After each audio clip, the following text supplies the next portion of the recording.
Plusieurs millénaires après l'apparition des grandes civilisations humaines, l'Afrique, berceau de la civilisation kémite post-sumérienne, demeure à la traîne.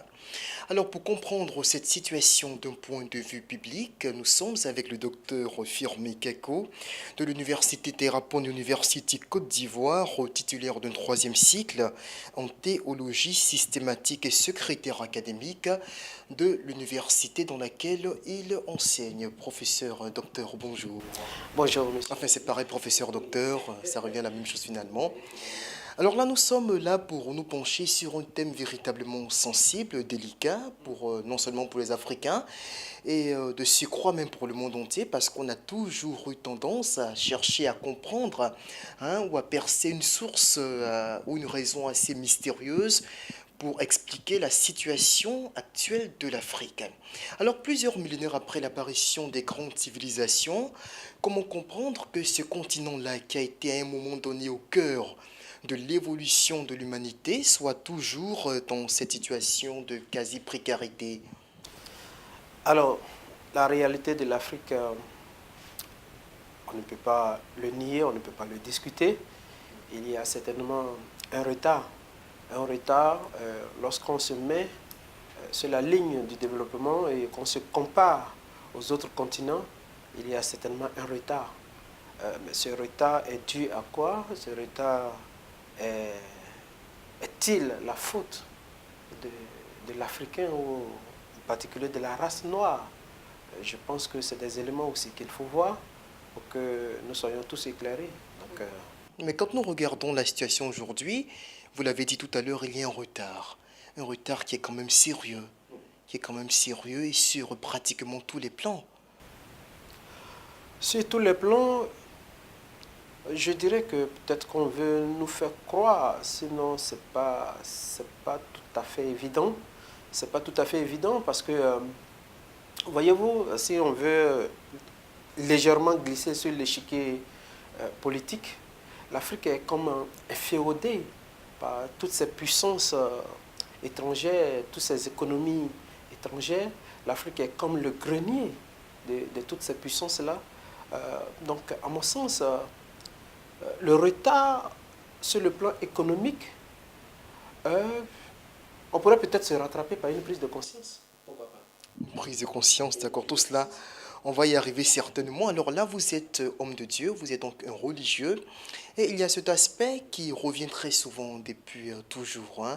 Nous tous, on a grandi avec cette idée selon laquelle l'Afrique serait un continent maudit, et comme principal texte de référence, les religieux et tout le monde se réfère à cette fameuse parole des Saintes Écritures, je veux dire de la Bible, dans laquelle le patriarche Noé maudissait l'un de ses fils, en l'occurrence Cam, et il maudissait plutôt le petit-fils de ce dernier, si on veut aller de façon assez précise. Alors, selon plusieurs, cela explique justement la situation actuelle, la condition de la race noire aujourd'hui. Quel est votre point de vue là-dessus? Pas mon point de vue, mais je crois qu'il faut qu'on se réfère à ce que dit exactement la Bible. Nous sommes pratiquement dans le livre de Genèse. Nous sommes dans le livre de Genèse chapitre 9 d'abord. Si nous pouvons commencer par le chapitre 9. Nous sommes au verset, à partir du verset 21, ou 22 même, pour mieux comprendre. Nous avons compris un peu à partir du verset 18 que Noé boit du vin, il est ivre, il est nu. À partir du verset 22, on dit Cam, père de Canaan, vit la nudité de son père et il le rapporta dehors à ses deux frères. Au verset 25, quand nous sautons et nous venons au verset 25, il est dit, et il dit, qui le dit, le verset 24 va nous expliquer, lorsque Noé se réveilla de son vin, il apprit ce qu'il avait fait son fils cadet, c'est-à-dire Cam. Verset 25, il dit, maudit soit Canaan, qu'il soit l'esclave des esclaves de son frère. Alors nous nous posons la question, est-ce Cam qui a été maudit ou Canaan. Parce que ce qu'il faut faire remarquer ici, c'est que Cam, qui veut dire de façon étymologique noir, noirci, brûlé. Donc Cam qui serait donc l'ancêtre des Africains, puisqu'on parlait même de civilisation kémite à l'époque, avant qu'on ait l'apparition de termes savants tels que l'Égypte et tout cela, on parlait de civilisation kémite, donc qui sortait justement du terme Cam. Oui. Allez-y, poursuivez dans votre déclaration. Je veux, Cette précision-là. voilà, moi je vais être assez simple. Je suis assez pragmatique dans la compréhension des versets de la Bible. Tels que je les comprends, je vais pouvoir les transmettre et que cette transmission soit perpétuée pour que ça soit plus simple pour tout le monde. Ok. Là, il est dit, Cam, le père de Canaan, vit la nudité du patriarche Noé. Le patriarche Noé ne maudit pas Cam, il maudit Canaan. Canaan était-il le seul fils de Cam? Non. Parmi les fils de Cam, nous verrons, chapitre 10, verset 6, les fils de Cam furent Cush, Mitzraïm, Put et Canaan. Donc il avait 4 fils. De ces fils vont naître une certaine race. De Cush, nous savons, est née la race des Noirs. De Mitzraïm est née la race égyptienne. Égyptienne encore, c'est assez confus parce qu'égyptienne, nous sommes toujours dans la sphère africaine. Oui, nous sommes toujours dans la sphère africaine, mais nous allons comprendre un peu plus tard.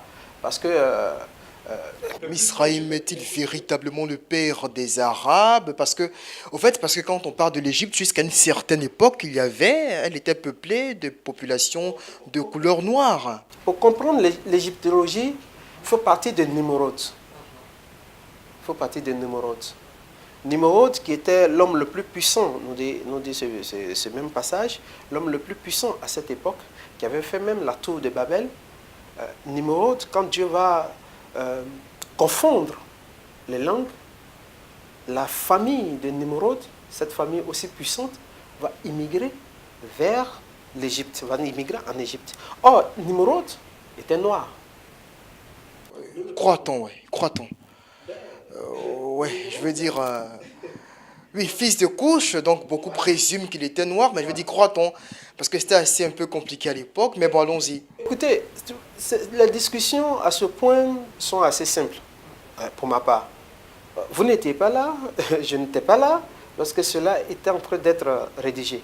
Alors, ceux qui l'ont rédigé et qui ont mis cela au vu aussi de tous, ont essayé de rattacher ou ont rattaché les races à certains individus, et à certains individus, dis-je, et à leur explication, selon leurs explications, Nimrod serait noir. Serait noir, même si l'étendue de ces royaumes allait plutôt vers l'est, je veux dire l'est de Babylone. Je parle de, si on veut se situer d'un point de vue géographique actuellement, on irait plutôt vers la Turquie, vers l'Eurasie. La Turquie, en allant légèrement vers la Grèce et autres, c'est plutôt là qu'il a bâti ses royaumes, avec Ninive, par exemple, en Irak actuel, tout ça. Il faut se mettre dans le contexte, parce que ne regardons pas la cartographie du monde d'aujourd'hui comme elle était hier. Voilà. Il y a eu quand même des mouvements, il y a eu des déplacements, il y a eu des migrations par-ci, par-là. On nous dit par exemple que l'Afrique est le berceau de l'humanité. Mais quand on regarde bien, on se rend compte que Éden, le jardin d'Éden, était plutôt dans la région, dans la Mésopotamie et autres. Est-ce que l'Afrique était là à cette époque? Mais d'où vient que les anthropologues disent que l'Afrique est le berceau de l'humanité? C'est pourquoi j'ai dit que mettons-nous un peu, prenons peut-être un miroir, inclinons un peu le miroir et regardons un peu plus comment le monde était hier. Parce que si on veut le plaquer tel qu'on a la vérité d'aujourd'hui, il va y avoir une certaine manière de ne pas comprendre. Mais si nous revenons à la race noire qui sort des couches, nous nous rendons compte que la race noire n'a pas été maudite, puisque c'est Canaan qui a été maudit. C'est Canaan qui est esclave de ses frères. Est-ce qu'il y avait une sorte de corrélation entre Canaan et Couche? Peut-être. Oh, corrélation, c'était déjà des frères. Ils sont tous issus du père. Alors, sur un plan spirituel, qu'est-ce qui pourrait éventuellement avoir justifié une sorte de retombée de malédiction sur l'un ou l'autre des frères, alors que finalement, c'est Canaan qui a été atteint par la malédiction et non pas Couche? Je vais même dire que cette histoire de malédiction à la lumière de la Bible n'est pas très nette et n'est pas très juste. Je vais expliquer un peu plus loin. Mais bien avant, quand nous prenons Canaan, on nous dit que Canaan est le père des Palestiniens. Ok? Dieu fait quoi? Dieu sort De ceux qu'on appelle Palestiniens aujourd'hui. ce qu'on appelle Palestiniens aujourd'hui. Dieu sort son peuple d'Israël. Dieu dit, prenez la terre des Palestiniens. On pourrait peut-être se poser la question, mais Bon, des Cananéens à l'époque, hein, parce que je veux dire, parce que les termes ont évolué, la Palestine c'est un peu plus... prenez la terre des Cananéens. Mais on pourrait peut-être se poser la question, mais pourquoi c'est ce peuple-là que Dieu choisit pour les balayer, pour les déposséder, entre guillemets, et donner ces terres à son peuple? La raison serait, je dis serait parce qu'en termes de recherche, il ne faut pas être très affirmatif jusqu'à ce qu'on démontre un peu le contraire. Donc la recherche, la raison serait que le peuple qui a été maudit par Dieu sera dépossédé de ces terres. Et cela explique la raison de la dépossession des terres des Canaanites pour les donner, pour donner ces terres-là au peuple de Dieu. Mais quand nous allons un peu plus loin dans la Bible, l'Afrique a été un continent assez merveilleux pour l'Évangile. Ah oui, c'est clair, là, c'est d'ailleurs en Afrique, c'est pourquoi je disais tout à l'heure, c'est en Égypte hein, qui aurait été à l'époque peuplé de... Laissons même un peu... Joseph a transité, c'est là-bas que le peuple hébreu s'est formé, beaucoup de choses comme ça qui marquent justement... Laissons même un peu le passage du peuple hébreu d'abord. Avant même le peuple hébreu, quand nous sommes dans le livre de Genèse chapitre 12, Abraham, lorsqu'il a été frappé par la famine, il avait besoin d'une terre de refuge. Une terre, oui, mais une Afrique noire ou une Afrique blanche? À l'époque, cette Afrique était noire. D'accord, alors là, vous me parlez tout à l'heure des Mithraïm, hein, donc les fils de Mithraïm, qui, selon vous, est le père des Égyptiens actuels, alors que l'Égypte, à l'époque, était peuplée de Noirs.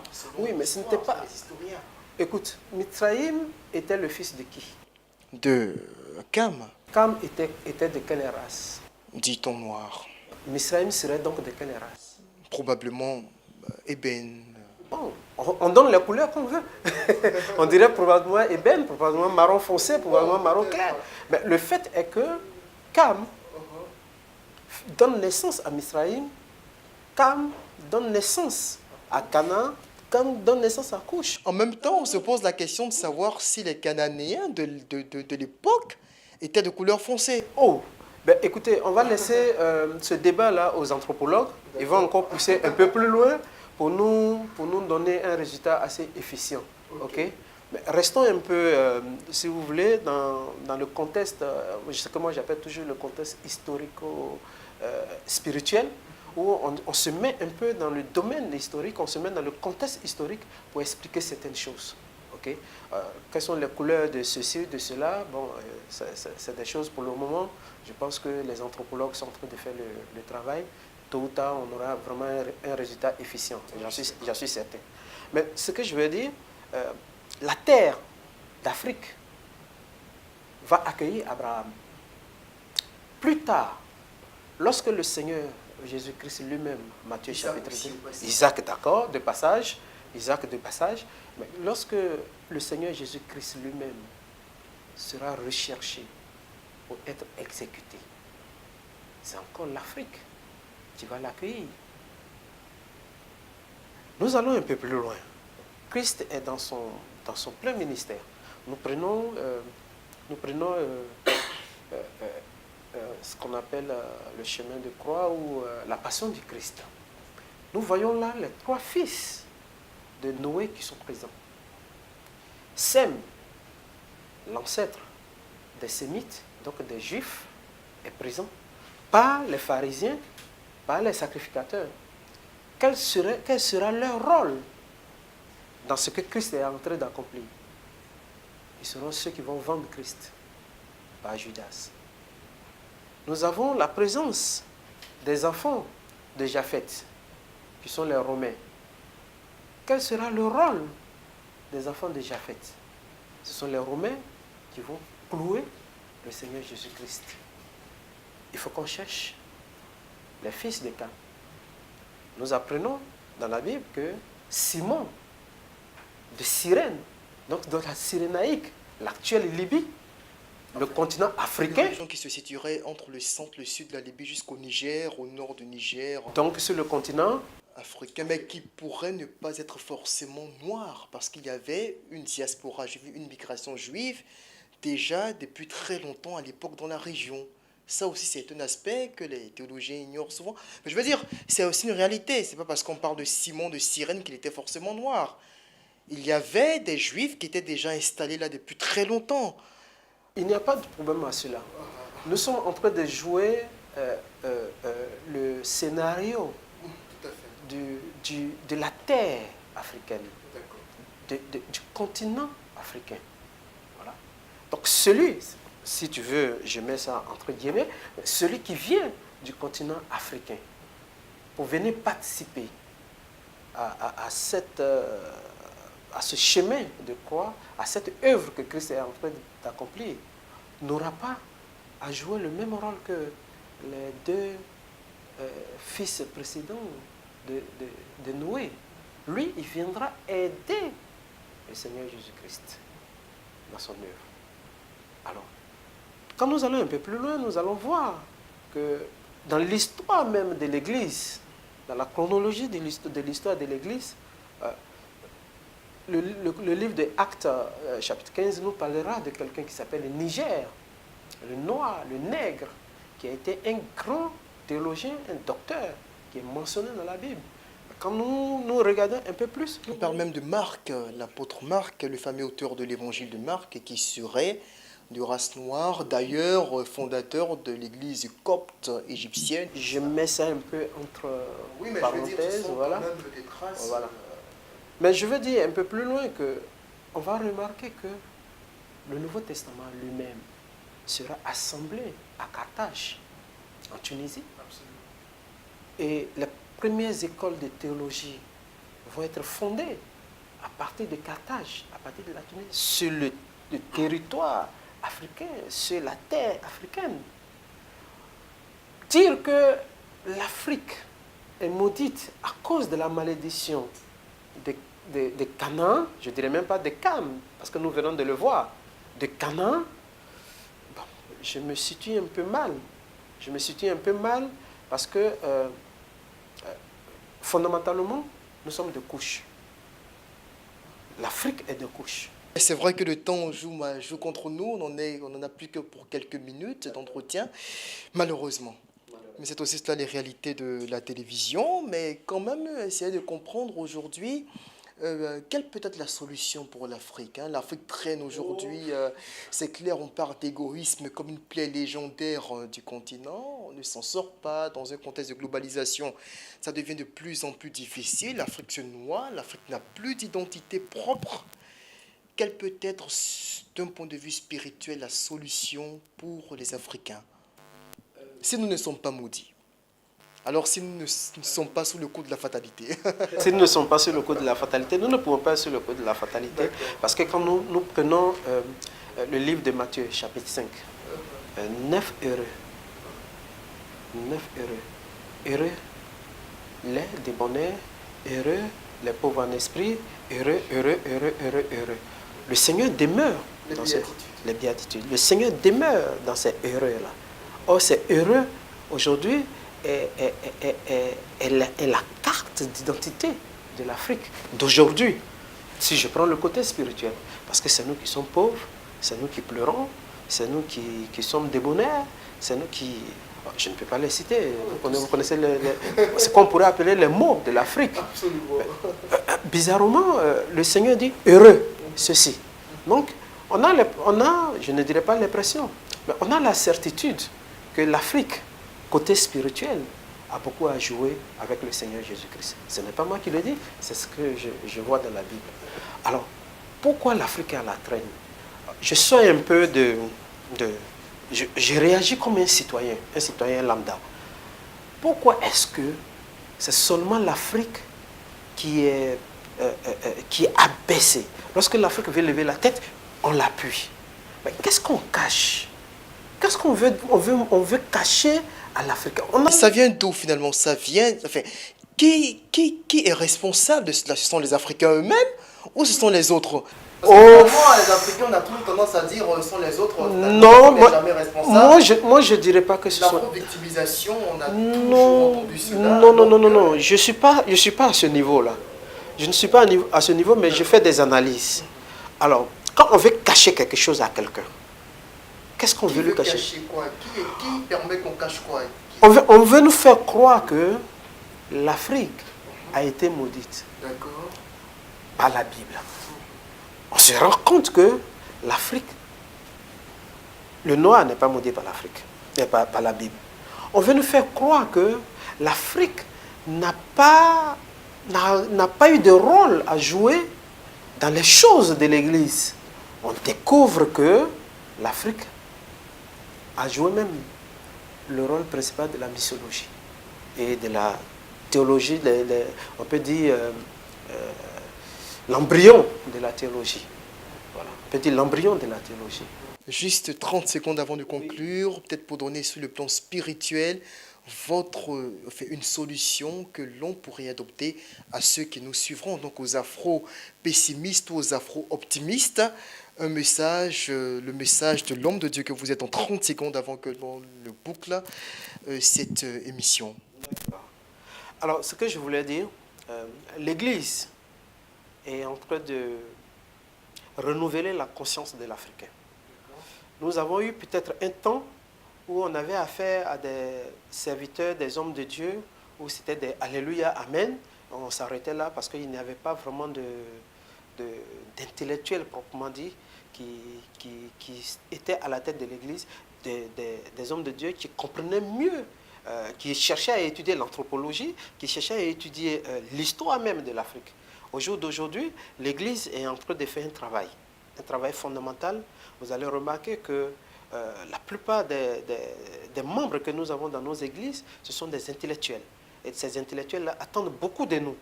Il faut qu'ils soient satisfaits sur certains points scientifiques, historiques, économiques, que cela soit expliqué par la Bible. Alors, une fois que l'Africain l'aura compris, parce qu'on a l'impression que c'est seul l'Africain qui est croyant, je suis désolé, il y a beaucoup plus de croyants ailleurs même qu'en Afrique. Quand l'Africain aura compris qu'il a une importance aux yeux de Dieu et qu'il doit se défaire de tout ce qui est compréhension qu'on lui mène à la tête et qu'il est un homme à part entière qui peut s'adresser à Dieu, avec qui Dieu peut travailler, je pense que l'Afrique va changer de donne. Certainement. Merci donc docteur Firmin Kakou. Je rappelle que nous étions là donc pour parler de la situation de l'Afrique aujourd'hui, pour tenter de comprendre si l'Afrique est un continent maudit d'un point de vue biblique ou non, selon certaines supputations qui se font donc sur le sort du continent. L'entretien d'Ivoire TV, c'est terminé pour ce numéro. On se dit au revoir et on se retrouve très prochainement avec un autre invité pour traiter de notre thème du genre. D'ici là, portez-vous bien. Au revoir. Vous avez découvert ici. Que vous avez découvert Ivoire TV. Ivoire TV.